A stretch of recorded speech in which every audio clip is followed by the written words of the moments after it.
The Samsung Galaxy S25 Ultra is anticipated to launch on January 22, 2025, during Samsung's Galaxy Unpacked event, with pre-orders starting the same day and the official release set for February 5, 2025. This flagship device is expected to feature a 6.9-inch dynamic AMOLED 2X display with a 120Hz refresh rate and a peak brightness of 2600 nits.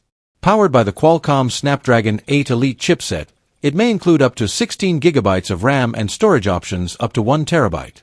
Its camera system is rumored to feature a 200MP main sensor, a 50MP ultra-wide lens, and 2 telephoto lenses with 3x and 5x optical zoom.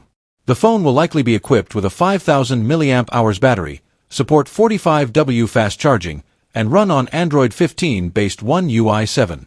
The design is expected to include a titanium frame, a glossy finish, and color options like black, blue, and green, with pricing starting around $1,299.